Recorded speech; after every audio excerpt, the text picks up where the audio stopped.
সম্পৰ্ক বেয়া হৈ আহিছে বিঘ্নিত হৈ পৰিছে তাৰ পাছত সেই ৰাজনৈতিক সংঘাতটো বা সেই ৰাজনৈতিক উত্তেজনা ক্ৰিকেটৰ খেলপথাৰটো বিয়পি পৰিছে কালিৰ দিনটোত আমি দেখিছিলোঁ যে এইবাৰ যি IPL 2026 আহি আছে IPL 2026ৰ পৰা ক্ৰিকেটৰ বাংলাদেশৰ ক্ৰিকেটাৰ মুস্তাফিজুৰ ৰহমানক বাহিৰ কৰা হৈছিল BCCI KKRক এখন নিৰ্দেশনা জাৰি কৰিছিল যে কোনো কাৰণত বাংলাদেশী মূলৰ ক্ৰিকেটাৰ ভাৰতত খেলিব নোৱাৰিব যিদৰে 2009 চনত পাকিস্তানৰ ক্ৰিকেটাৰসকলক IPLত বেন কৰি দিয়া হৈছিল ঠিক এবাৰো বাংলাদেশৰ ক্ৰিকেটাৰসকলক বেন কৰি দিয়া হ'ল আৰু যেতিয়া বেন কৰি দিয়া হ'ল KKRে 9 কোটি 20 লাখ টকাত ক্ৰয় কৰা মুস্তাফিজুৰ ৰহমানক এই IPLৰ পৰা তেওঁ বাদ পৰিছে আৰু তাৰ পাছত ভাৰতত যিসকল লোক আছিল সকলোৱে BCCI এই যি সিদ্ধান্ত বা তেওঁলোকৰ যি নিৰ্দেশনা তাক সমৰ্থন কৰিছিল আৰু এতিয়া কৈছে যে কোনো কাৰণত বাংলাদেশী ক্ৰিকেটাৰ খেলিব নালাগে কাৰণ যিখন বাংলাদেশত মুক্তভাৱে হিন্দুসকলক তাত হত্যা কৰা হৈছে ভাৰত বিৰোধী তেওঁলোকৰ স্থিতি আছে বাৰম্বাৰ তেওঁলোকে ভাৰতৰ অখণ্ডতাৰ প্ৰতি তেওঁলোকে ভাবুকি প্ৰদান কৰি আহিছে তেনে দেশৰ ক্ৰিকেটাৰে খেলিব নালাগে সেই ঘোষণা BCCI কৰাৰ পাছতেই BCCIক ৰঙা চকুৱে দেখুৱাইছে বাংলাদেশ ক্ৰিকেট বোৰ্ডে যেটো এটা কথাত হাঁহি উঠা কথা কাৰণ যিখন বাংলাদেশ ক্ৰিকেট বোৰ্ড হয় BCCIৰ লগত তেওঁলোকৰ তুলনাই নহয় কিন্তু তথাপিও তেওঁলোকে হাক কৰিছে তেওঁলোকে যেহেতু অনাগত ফেব্ৰুৱাৰী মাহত আমাৰ ইয়াত T20 বিশ্বকাপ অনুষ্ঠিত হ'ব য'ত বাংলাদেশৰ ফালৰ ভাৰত আৰু শ্ৰীলংকাই মিলি পেলাই এবাৰ ক্ৰিকেট বিশ্বকাপ অনুষ্ঠিত কৰিব 7 ফেব্ৰুৱাৰীৰ পৰা 8 মাৰ্চলৈকে বিশ্বকাপ চলিব আৰু লগতে কোৱা হৈছে যে তিনটা টুৰ্নামেন্টৰ যদি ফৰ্মেট আছে তিনটা ষ্টেজত হ'ব গ্ৰুপ ষ্টেজ সুপাৰ 8 আৰু নকআউট ষ্টেজ এই তিনটা ষ্টেজ আছে আৰু কোৱা হৈছে শ্ৰীলংকা আৰু ইণ্ডিয়াই পাতিব মুঠ 20খন দেশে 20টা ক্ৰিকেট দলে তাত অংশগ্ৰহণ কৰিব আৰু 55খন মেচ হ'ব এটো কথা কোৱা হৈছিল কিন্তু তাৰ পাছতেই হঠাৎ বাংলাদেশে কৈছে যে আমি ভাৰতত ক্ৰিকেট নেখেলো যেটো পাকিস্তানে আগতে দাবী কৰি আহিছিল এটা অন্য এটা স্থানলৈ লৈ যাব লাগে না ভাৰতত খেল হয় না পাকিস্তানত খেল হয় সেইকাৰণে আমি ম্যাক্সিমাম খেল ডুবাইত দেখিছিলোঁ আবু ধাবিত হয় এনেকুৱা ধৰণৰ খেল হয় আৰু এবাৰ অনুৰূপ দাবী কৰিছে বাংলাদেশ ক্ৰিকেট বোৰ্ডে যি ক্ৰিকেট বোৰ্ডৰ কথা যদি BCCIৰ তুলনাত ক'বলৈ যাওঁ হাঁহি উঠিবলগীয়া তেওঁলোকৰ কথা কিন্তু তথাপিও তেওঁলোকে সেই হা কৰিছে মই আকৌ এবাৰ কৈছো যে বাংলাদেশ আৰু ভাৰতৰ মাজত যি সম্পৰ্ক আছে লাহে লাহে অধিক বেয়া হৈ গৈছে কালি BCCI যি ঘোষণা কৰিলে যে শাহৰুখ খানৰ প্ৰতি সকলোৱে মন্তব্য কৰিছিল যে শাহৰুখ খান দেশৰ এজন অন্যতম সুপাৰষ্টাৰ যিজনে কিন্তু বাংলাদেশী মূলৰ ক্ৰিকেটাৰ কি কাৰণে আনিছে এনেকুৱা ধৰণৰ মন্তব্য একাংশ কৰিছিল যি দেখত মুকলিকৈ হিন্দুক হত্যা কৰা হৈছে 4জনকৈ হিন্দুক তাত নিখংভাৱে হত্যা কৰা হ'ল আৰু তাত যিসকল সংখ্যালঘু হিন্দু আছে তেওঁলোকৰ ওপৰত আক্ৰমণ হৈ আছে লগতে তাত থকা মোহাম্মদ ইউনুছৰ চৰকাৰখনে আৰম্ভণিৰ পৰাই ভাৰতৰ বিৰুদ্ধে তেওঁলোকে মন্তব্য কৰি আহিছে ভাৰত বিদ্বেষী তেওঁলোকে মন্তব্য কৰি আহিছে আৰু এটা মন্তব্য তেওঁলোকে অতি মানে গুৰুত্বপূৰ্ণ যিখন আমাৰ উত্তৰ পূৰ্বাঞ্চল য'ত অসম আমি সাত ভনী আছো সেইখনক তেওঁলোকৰ বুলি দাবী কৰে তেওঁলোকে অখণ্ড বাংলাদেশ বুলি তেওঁলোকে দাবী কৰি আহিছে কিন্তু সেইখন দেশৰ পৰা কোনো কাৰণত এই জাৰ্সি পিন্ধা বাংলাদেশৰ জাৰ্সি পিন্ধা ক্ৰিকেটাৰে ইণ্ডিয়ান প্ৰিমিয়াৰ লীগত খেলিব নোৱাৰিব আৰু তাৰ কাৰণে শিৱসেনা বা আমাৰ যিবোৰ হিন্দু দল সংগঠন আছে দেশৰ বিভিন্ন লোকে মন্তব্য কৰিছিল যে কি কাৰণত বাংলাদেশৰ ক্ৰিকেটাৰ খেলিব লাগে বিশ্বৰ বিভিন্ন প্ৰান্তৰ ক্ৰিকেটাৰে খেলিব পাৰে অন্য নালাগে মুস্তাফিজুৰ ৰহমানক 9 কোটি 20 লাখ টকাত ক্ৰয় কৰিবলৈ কি দৰকাৰ আছে শাহৰুখ খানৰ এই মন্তব্য কৰিছিল তাৰ পাছতেই BCCI তেওঁলোকৰ নিৰ্দেশনা জাৰি কৰিলে আৰু নিৰ্দেশনাৰ পাছতেই দেশজুৰি এটা চৰ্চা লাভ কৰিলে যে BCCI সকলোৱে ধন্যবাদ জ্ঞাপন কৰিলে কিন্তু তাৰ এটা বিৰূপ প্ৰতিক্ৰিয়া আমি দেখিবলৈ পাইছো আমাৰ নতুন শত্ৰু ৰাষ্ট্ৰ বুলি ক'ব লাগিব আগতে আমি কেৱল পাকিস্তানক ঘূৰ শত্ৰু বুলি আমি ভাবিছিলো লগতে চীনক আমি জানো যে তেওঁলোকে মুকলিকৈ আমাক আক্ৰমণ নকৰিলেও তেওঁলোকে আসুতীয়াকৈ তেওঁলোকে আমাৰ বিৰুদ্ধৰ কাৰ্যকলাপ তেওঁলোকে গ্ৰহণ কৰি থাকে কিন্তু কেউটেকৈ একেবাৰে গাত লাগি থকা বাংলাদেশৰ আমি তেনেকুৱা ধৰণৰ অৱস্থা দেখিছো আৰু তেওঁলোকে এবাৰ ICCক দাবী কৰিছে যি ICCত জয়সা বহি আছে তেওঁলোকে তেওঁক কৈছে যে আমি নাই যাওঁ খেলিবলৈ কাৰণ এবাৰ কোৱা হৈছে ভাৰতত বাংলাদেশৰ 4খন খেল আছিল লীগ মেচ আছিল 3খন কলকাতাত আছিল এখন মুম্বাইত আছিল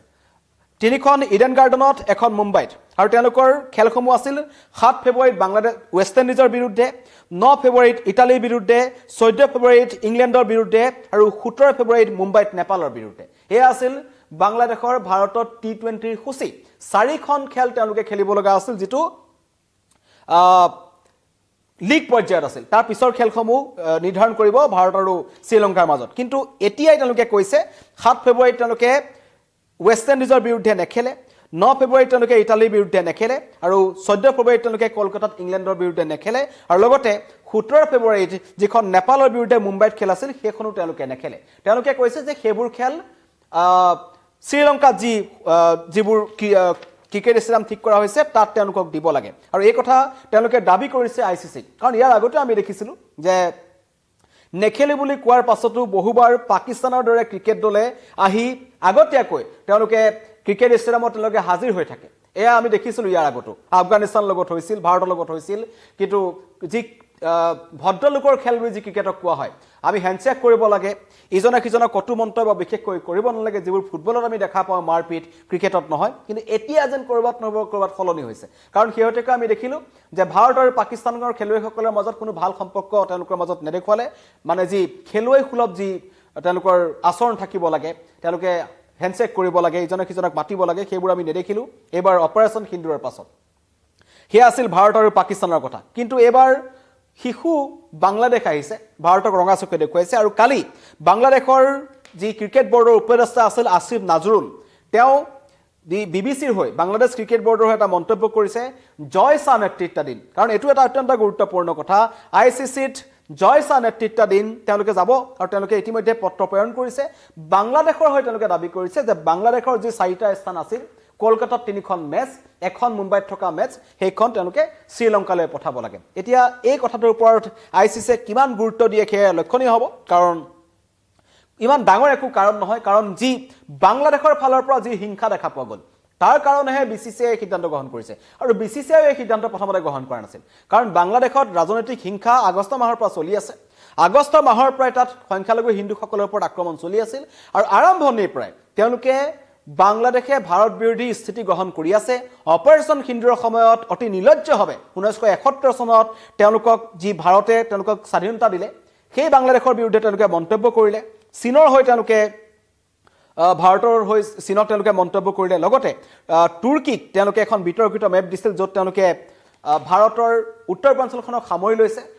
নেপালক তেওঁলোকে উদঙনি দি আছিল যে লেণ্ডলক কৰি পেলাব লাগে উত্তৰ পূৰ্বাঞ্চলখন ভাঙি পেলাব লাগে চিকেন নেকটোক লৈ তেওঁলোকে বাৰম্বাৰ মন্তব্য কৰি আছে তাৰ পিছতো কিন্তু ভাৰতীয় ক্ৰিকেট বৰ্ডে বাংলাদেশৰ ক্ৰিকেটাৰসকলক শেহতীয়াকৈ অনুষ্ঠিত হোৱা আবু ধাবিত যি অনুষ্ঠিত হৈছিল IPLৰ নিলাম তাত তেওঁলোকৰ নাম অন্তৰ্ভুক্ত কৰিছিল কিমানলৈকে ভাৰতে তেওঁলোকক গুৰুত্ব প্ৰদান কৰা নাছিল কিন্তু শেহতীয়াকৈ শ্বৰীফ উছমান হাদিৰ মৃত্যুৰ পাছত বাংলাদেশত যি ভাৰত বিৰোধী ঢৌ আমি দেখিবলৈ পাইছোঁ তাৰ পিছত কিন্তু কোনো এজন ভাৰতীয় নিবিচাৰে যে বাংলাদেশৰ ক্ৰিকেটাৰসকলে খেলক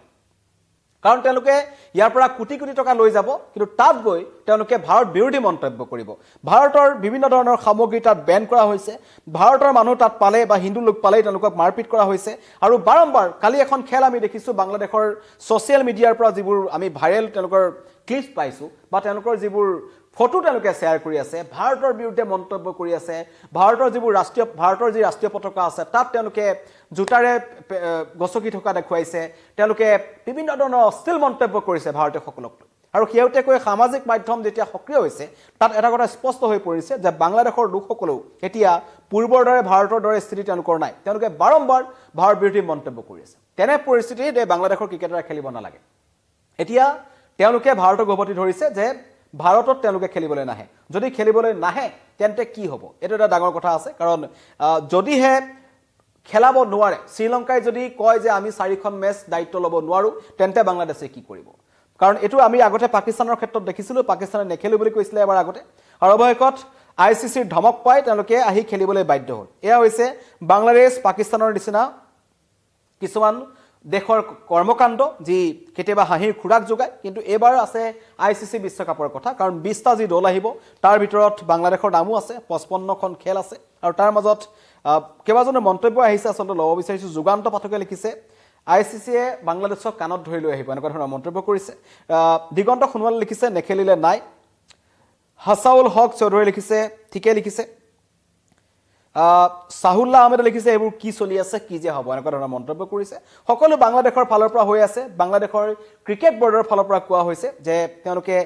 ICC বিশ্বকাপত তেওঁলোকে ভাৰতত নেখেলো বুলি ক'ব পৰা সাহ তেওঁলোকে কৰিছে আৰু তেওঁলোকে এটা কথা কৈছে যে যিখন দেশৰ পৰা তেওঁলোকে এটা কথা কৈছে যে যিখন দেশৰ পৰা আমাৰ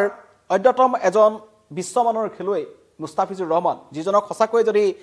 এজন ক্ৰিকেট খেলুৱৈ হিচাপে চাবলৈ যায় তেন্তে এজন অত্যন্ত গুৰুত্বপূৰ্ণ খেলুৱৈ তেওঁ সেইটো কথা অপ্ৰিয় হ'লেও সত্য কথা সকলোৱে একেমুখে স্বীকাৰ কৰিব কিন্তু তেওঁ যিখন দেশৰ পৰা আহে কাৰণ আমি শেহতীয়াকৈ পাকিস্তানৰ ক্ষেত্ৰত দেখিছিলোঁ পাকিস্তানৰ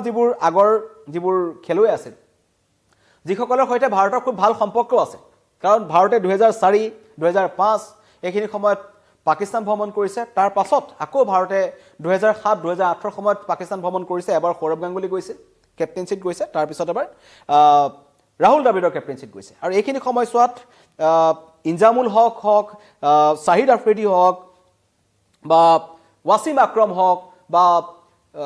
শোয়েব আখতাৰ হক যিবোৰ মূল খেলুৱৈ আছিল তেওঁলোকে কিন্তু ভাৰতৰ খেলুৱৈসকলৰ সৈতে এটা ভাল সম্পৰ্ক আছিল কিন্তু শেহতীয়াকৈ 2011 চনৰ বিশ্বকাপৰ সময়ত আমি তেওঁলোকৰ এটা চৰিত্ৰ দেখিলোঁ তেওঁলোকে যেতিয়া খেলিবলৈ আহিলে ইয়াত যেতিয়া হাৰি গ'ল ছেমিফাইনেলত তাৰপিছত গৈ কিন্তু শাহিদ আফ্ৰিদিৰ নিচিনা এজন ক্ৰিকেটাৰে তাত গৈ ভাৰতৰ বিৰুদ্ধে কটু মন্তব্য কৰিছিল আৰু শেহতীয়াকৈ অপাৰেশ্যন সিন্দুৰৰ পিছত আমি দেখি আছোঁ এজনকৈ পাকিস্তানৰ ক্ৰিকেটাৰে নিজৰ চৰিত্ৰ উদঙাইছে তেওঁলোকৰ আগৰ যি ভাল মনোভাৱ আছিল সেই মনোভাৱ তেওঁলোকে ভাৰতৰ কাৰণে নেৰাখে অনুৰূপ ঘটনা হয়তো বাংলাদেশৰ পৰা হ'ব পাৰে আৰু বাংলাদেশৰ ক্ৰিকেটাৰসকলে ইতিমধ্যে তেওঁলোকে স্পষ্ট কৰি দিছে কাৰণ দুজন তাত হিন্দু ক্ৰিকেটাৰ আছে এজন লিটন দাস অন্য এজন আছে তেওঁলোকৰ ফালৰ পৰা কোনো ধৰণৰ মতামত তেলেকে আমি দেখিবলৈ পোৱা নাই কিন্তু বাংলাদেশৰ পেছাৰ মুস্তাফিজুৰ ৰহমান যিজনে কেকেআৰত চুক্তিবদ্ধ হৈছিল আৰু 9 কোটি 20 লাখ টকাত তাৰ পাছতেই তেওঁক আঁতৰাৰ পিছতেই বাংলাদেশৰ প্ৰাক্তন অধিনায়ক আমিনুল ইছলাম যিজন তেওঁ জৰুৰী বৰ্ডৰ বৈঠক অনুষ্ঠিত কৰে আৰু তেওঁ কয় যে যিখন দেশৰ পৰা আমাৰ ক্ৰিকেটাৰক খেদি পঠোৱা হৈছে বাংলাদেশৰ মন্তব্য যিখন দেশৰ পৰা চুক্তিবদ্ধ এজন ক্ৰিকেটাৰক খেলিব নোৱাৰে বুলি কৈছে